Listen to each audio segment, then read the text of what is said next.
Main futsal di kala puasa. Segera berhenti jika mengalami hal-hal ini. Upgrade futsal, latihan, strategi, attack, defense, headline, goal, dribble, kill, akun futsal harian Anda. Halo pecinta futsal Indonesia, perkenalkan nama saya Heri Siswanto. Saya aktif sebagai guru olahraga dan mencintai futsal. Ketemu lagi dengan saya, kali ini kita akan bahas bagaimana sih futsal atau olahraga berat yang baik di kala berpuasa.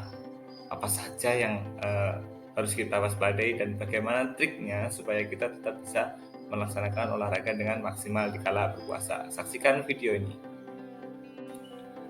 Sebelum masuk ke futsal secara spesifik, kita bahas dulu bagaimana olahraga berat dilakukan di kala kita sedang melaksanakan ibadah puasa.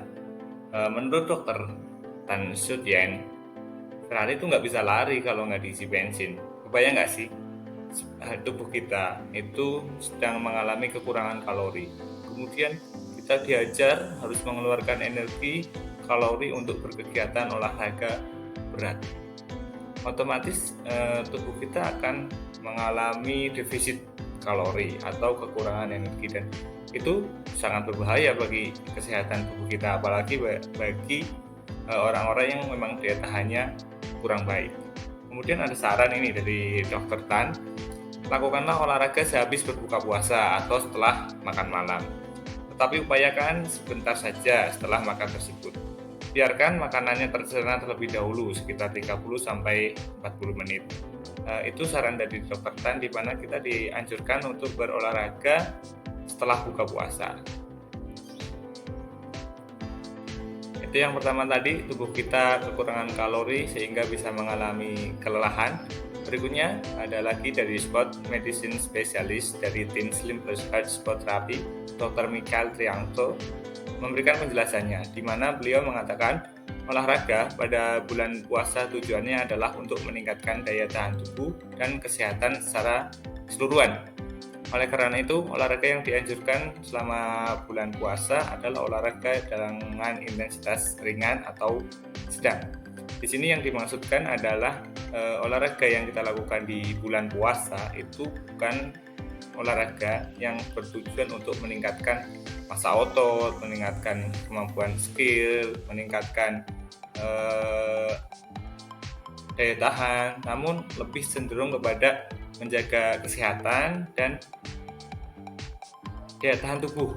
Ya, jadi untuk menjaga, katakanlah kemampuan kita, VO2max kita di angka sedang, maka tujuannya adalah untuk menjaga angka sedang tersebut, bukan untuk meningkatkan, karena kaitannya dengan konsumsi tadi. Berikutnya, Michael juga menambahkan bahwa olahraga dengan intensitas tinggi atau berat dikala kita berpuasa justru berbahaya bagi kesehatan. Pada saat tubuh kita beresiko mengalami dehidrasi karena kekurangan cairan. Itu yang kedua. Yang pertama tadi kalorinya kurang. Yang kedua adalah ada resiko dehidrasi atau kekurangan cairan, karena otomatis di kala puasa tubuh kita tidak mengkonsumsi air. Berikutnya, bisa kita ambil kesimpulan bahwa yang membuat olahraga di kala puasa, khususnya olahraga berat, menjadi beresiko adalah dua faktor, yaitu faktor kelelahan dan faktor dehidrasi. Terus indikasinya apa saja sih yang menandakan bahwa kita harus berhenti? Terus kenapa kita harus berhenti? Kita harus berhenti karena indikasi-indikasi berikut yang akan kita bahas. Kalau tetap kita paksakan beraktivitas berat seperti halnya futsal, bisa sangat berisiko, bahkan bisa membuat kita jadi stroke, bisa pingsan di tempat dan lain-lain. Ini dia beberapa indikasi yang kita harus segera berhenti bermain futsal ketika berpuasa.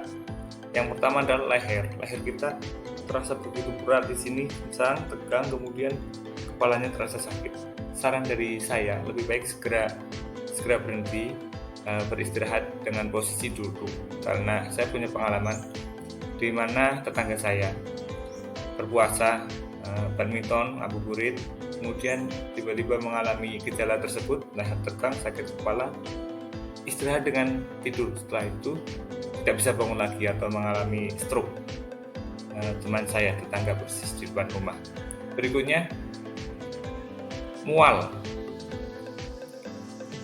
Mual itu sebenarnya adalah mekanisme pertahanan diri dari sensasi yang tidak nyata, seolah-olah kita merasa ingin muntah. Adapun beberapa hal penyebabnya adalah penyebab mual adalah stres, gugup, mabuk perjalanan. Kadang kita ketika berolahraga berat mengalami rasa mual. Salah satu faktornya selain dari yang sudah saya sebutkan tadi adalah letih, sehingga tubuh kita mengalami sensasi-sensasi tersebut. Menurut saya, jika merasa mual, istirahat terlebih dahulu. Berikutnya, pusing atau berkunang-kunang. Ini sebenarnya tanda umum sih, tidak hanya di kala puasa saja. Ketika kita melaksanakan upacara misalkan, indikasi anak-anak yang pingsan biasanya merasa gelap, pusing, kemudian berkunang-kunang, pingsan. Faktornya diantaranya ya kurang oksigen, kekurangan kalori, energi, sehingga lebih baik istirahat terlebih dahulu atau menunggu buka berpuasa. Berikutnya yang terakhir adalah benturan keras. Ya, kalau kita kondisi energi kita full, benturan keras jika memang tidak ada cedera tertentu itu bisa kita atasi dengan mudah, bahkan tidak ngefek secara psikologis maupun secara keseimbangan tubuh kita.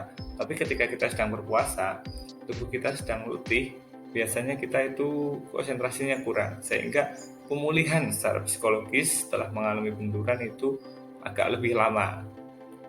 Ditambah keseimbangan tubuh kita juga akan terganggu, apalagi bagi kita yang memang punya penyakit tertentu itu juga sangat berpengaruh. Itu adalah 4 hal yang harus kita perhatikan ketika kita bermain futsal dikala kita sedang berpuasa. Sebelum kita bahas bagaimana bermain futsal di bulan Ramadan dan tetap sehat serta bermanfaat, jangan lupa subscribe terlebih dahulu, akun kita gratis. Subscribe, kemudian bunyikan loncengnya untuk tidak ketinggalan berita futsal, berita tips, dan lain-lain. Oke, langsung saja kita bahas. Yang pertama, makanan. Makanan yang kita konsumsi di kala sahur maupun berbuka itu sangat berpengaruh terhadap kemampuan kita, baik di kegiatan sehari-hari maupun di olahraga. Energi yang cukup akan menjamin tubuh kita untuk bisa bergerak dengan baik. Beberapa hal yang harus kita perhatikan di makanan gizi seimbang adalah karbohidrat, kemudian buah-buahan, sayuran, susu, lemak sehat, dan lain-lain. Otomatis dari masing-masing makanan yang kita konsumsi itu memiliki peran yang berbeda-beda yang berpengaruh terhadap tubuh kita. Saran dari saya adalah yang manis-manis jangan lupa, kemudian buah-buahan dan sayur itu hal yang penting. Biasanya kita kalau buka bersama kan sukanya sambal-sambal gitu, kemudian kalau sahur yang segar, yang ada buahnya, yang bersayur. Itu trik dari saya. Sambalnya jangan ya, sayurnya yang kita harus perhatikan. Berikutnya, tidur atau istirahat terbaik, recovery terbaik adalah dengan tidur. Jadi kita harus mengatur porsi tidur kita minimal 8 jam dikala atau di hari kita akan bermain futsal, baik di siang atau malam. Bisa kita kalkulasi, kalau kita malam biasa begadang, siangnya kita tambah tidur terlebih dahulu sebelum bermain futsal. Itu sangat membantu terhadap kebugaran kita dikala kita sedang bermain. Berikutnya yang ketiga, intensitas bermain, di mana futsal itu memang memiliki intensitas permainan yang sangat tinggi atau berat. Itu kenapa rotasi sangat dibutuhkan. Nah, terus bagaimana kalau kita sedang berpuasa? Kita tidak punya energi, kemudian dituntut dengan intensitas yang kencang atau tinggi dan tingkat intensitas geraknya. Tips dari saya adalah menjaga intensitas bermain kita di ritme sedang. Jangan sampai kita gaspol di awal, setelah itu mengalami kelelahan. Tips dari saya, kita bermain dengan tempo sedang saja, karena memang tujuannya adalah untuk menjaga daya tahan, kembali ke materi awal tadi, bukan untuk meningkatkan kemampuan, tapi hanya untuk menjaga. Karena kalau untuk meningkatkan itu bisa dilakukan ketika kita bermain futsal malam, tapi kan kita bahas secara global, secara keseluruhan. Jangan sampai kita langsung berkeringat banyak di partai pertama. Biasanya kan kita kalau main futsal atau sedang berlatih kan ada beberapa sesi nih, main dulu, gantian, nanti main lagi, atau istirahat, latihan, nanti ada jeda break untuk istirahat, main lagi.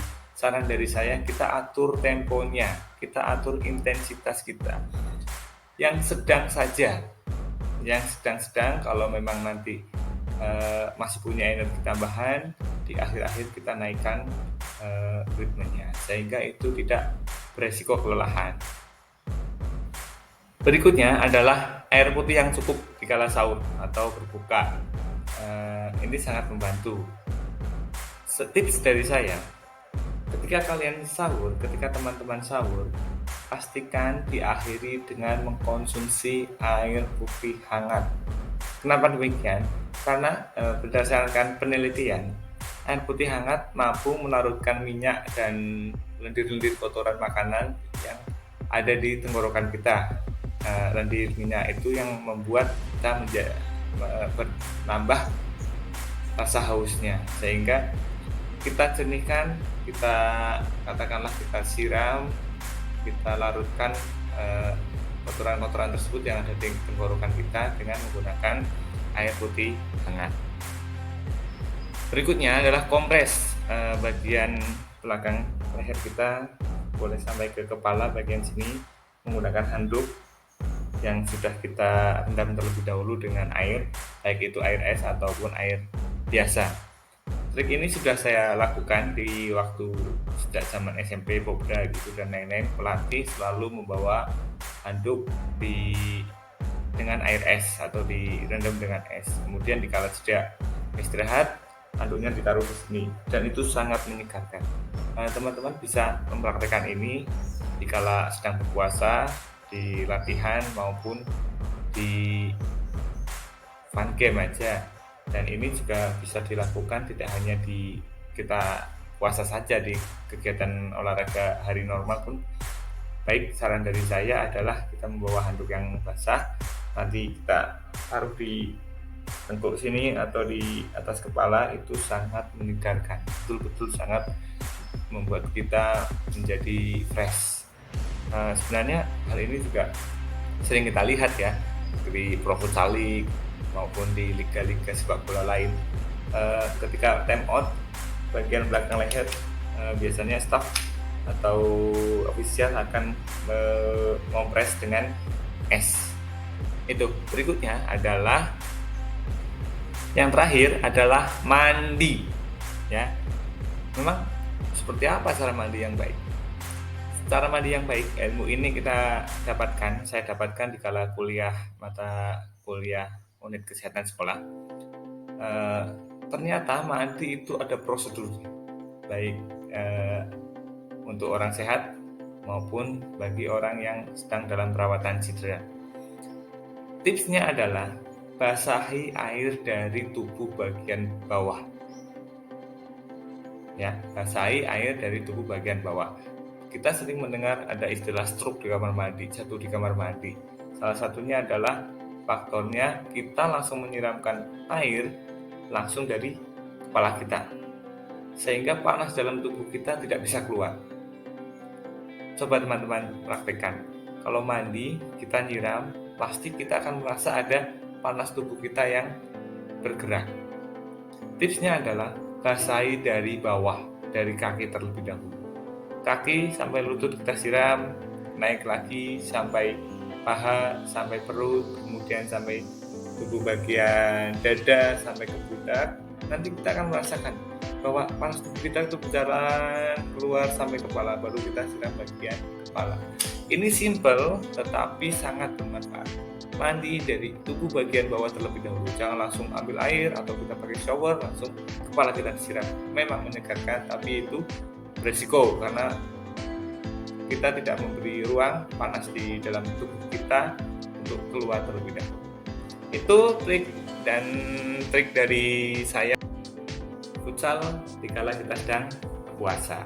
Untuk teman-teman yang belum follow akun Instagram kita, silakan di follow futsal_upgrade untuk upgrade kemampuan futsal kita. Kita konsisten kok bagi tips, bagi trik, bagi semangat, tutorial, strategi dan lain-lain. Jangan lupa juga aktifkan notifikasi kalian di YouTube. Subscribe bagi yang belum, gratis kok. Demikian ya, terima kasih atas perhatiannya. Assalamualaikum.